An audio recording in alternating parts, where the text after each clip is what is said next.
Hello and welcome to the first YouTube exclusive iStation Radio film review, and today I'm reviewing a Spider-Man film.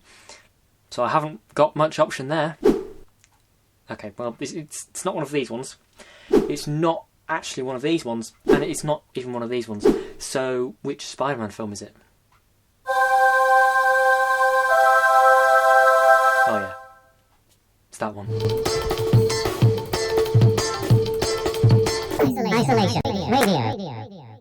Yes, today we are reviewing Spider-Man Into the Spiderverse, and if you're wanting to know why I made such a fool out of myself in today's introduction, well, that's because this film is fantastic. It's a fantastic Spider-Man film, and we haven't really got many of those. Yes, we've got Homecoming, Far From Home, and the Raimi film, so okay, I guess we have had quite a few good ones, but, you know, the Amazing Spider-Man films weren't that brilliant, and it is quite good to finally have one like this that is entertaining and quite refreshing. So if you don't know what it's about, basically Miles Morales, who is not Peter Parker Spider-Man, if you're not really aware, it's a different Spider-Man, he ends up teaming up with Spider-Men from different alternative universes to go up against Kingpin. So I will go on to the positives. That was some context for you, and hopefully you'll enjoy my review, and hopefully you'll want to go watch this film because it is great.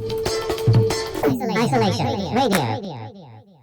Okay, so I am a little bit late to the game on this one, and I'm aware of that, because this film came out in 2018, but I thought I'd do a review on it anyway, because I watched it the other day and I really liked it. This film is really comedic. It has real comedic value. It's hilarious, and that comes from the characters.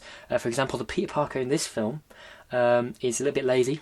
He's older. He's been Spider-Man for quite a few years now, and he's getting a bit tired of it. And so he hasn't really got that energy that we're used to Peter Parker having. So when Miles Morales does, it's fun seeing them talk to each other and interact. And Peter Parker ends up becoming Miles Morales' mentor, even though he doesn't really want to. So we get that comedy from the characters, which I think is absolutely great.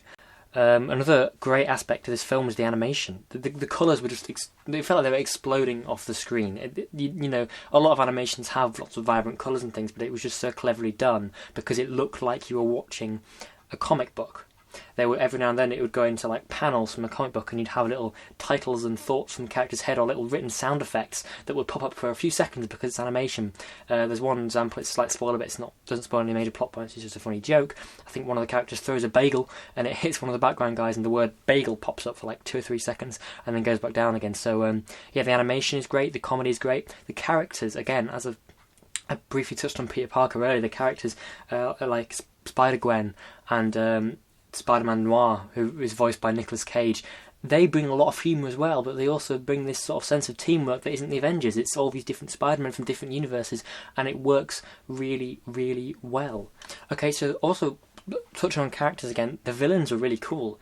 Okay, we didn't get loads of backstory to them, but we got a little bit, and it was really interesting to see these villains on the big screen again, if you know what I mean. We haven't really seen proper goblins since the Raimi films, you know, and seeing another villain that I won't mention to spoil, because I don't want to spoil it, but we'll see Kingpin, and the villains are really cool. It was cool to see them on screen, as well as all these different Spider-Men. It was just really interesting to see that. And also, what worked in this film is the music. The music really worked. It's got a great soundtrack. There's even a Peter Parker Christmas album that you can listen to and appears in the credits. It's this humour that works, the animation's great, the character's great, the music is fitting. This film is pretty much all you would want in a Spider-Man film. But I've kind of moving on to let's move on to the negatives. Isolation Radio. Okay, it's only really one negative. It didn't bother me while watching the film, it was just kind of afterwards when I realised something happens to a character. I don't want to spoil it, so this is going to be quite ambiguous, but something happens to this character, and we don't really get much explanation why.